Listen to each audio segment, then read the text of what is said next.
Welcome to my easy சமையல். இன்றைக்கி ஒரு ஸ்வீட் ரெசிபி தான் இன்றைக்கி நம்ம பார்க்க போகிறோம். வீட்டில் இருக்கிற பொருளை வச்சு எப்படி செய்கிறதுன்னுட்டு பார்க்கலாம். ஃபஸ்ட் டைம் என்னோடய சேனல் பார்க்குறவங்க சப்ஸ்கிரைப் பண்ணிக்கோங்க. எப்போவுமே ஒரே மாதிரி ஸ்வீட் செஞ்சு போர் அடிச்சிச்சின்னா இந்த மாதிரி ஸ்வீட்டை நீங்கள் ட்ரை பண்ணி பார்க்கலாம். வீட்டில் இருக்கிற பொருளை வச்சு செய்கிறது தான். இதுக்கு தேவையான பொருள் ஃபஸ்ட்டு ஒரு கப்பு சர்க்கரையை நம்ம பவுட்ரு பண்ணி எடுத்துக்கலாம். இதிலே 2 ஏலக்காய் போட்டு கூட நீங்கள் பவுட்ரு பண்ணிக்கலாம். பவுட்ரு பண்ணி வச்சுட்டு ஒரு பாத்திரத்தில் நம்ம 1/2 கப்பு கடல மாவு, 1/2 கப்பு மைதா மாவு, 1/2 கப்பு நெய். 1/2 கப்பு நெய்யில் ஃபுல்லாக நம்ம சேர்க்க போகிறதில்ல, ஒரு 2 டேபிள் ஸ்பூன் மட்டும் சேர்த்துக்கலாம். தேவைப்பட்டுச்சுன்னா அப்புறமா சேர்த்துக்கலாம், ஆனால் அவ்வளோ தேவைப்படாது. இதை நம்ம முடிஞ்ச அளவு சிம்மில் வச்சு நீங்கள் ஃப்ரை பண்ணுங்கள். ஏன்னா கடல மாவும் மைதா மாவும் சீக்கிரமாக கரிஞ்சிரும்.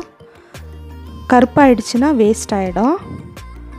அதனால் முடிஞ்ச அளவு மீடியம் ஃப்ளேமு சிம்மு ரெண்டுமே மாற்றி மாற்றி வச்சு ஃப்ரை பண்ணுங்கள். ஏன்னா இது கொஞ்சம் ஃப்ரை ஆகிறதுக்கும் கொஞ்சம் டைம் எடுக்குது.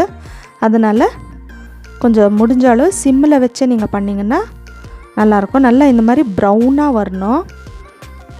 கொஞ்சம் இந்த மாதிரி நல்லா ப்ரௌன் ஆகிற மாதிரி வந்துருச்சுன்னா நீங்கள் ஸ்டவ் ஆஃப் பண்ணிவிடுங்க.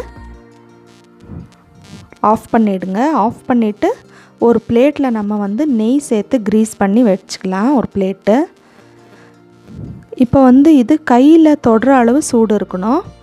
அந்த சூடு இருக்கும்போது நீங்கள் பவுட்ரு பண்ணி வச்ச சுகரை நம்ம இதில் சேர்த்துடலாம். நான் இப்போது 4 டேபிள் ஸ்பூனு சர்க்கரை நான் சேர்த்துருக்குறேன்.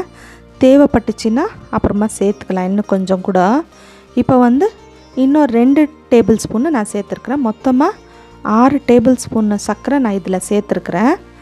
சர்க்கரை சேர்த்த உடனே குவான்டிட்டி கொஞ்சம் ஜாஸ்தியாக வரும், அதிகமாக வரும் உங்களுக்கு.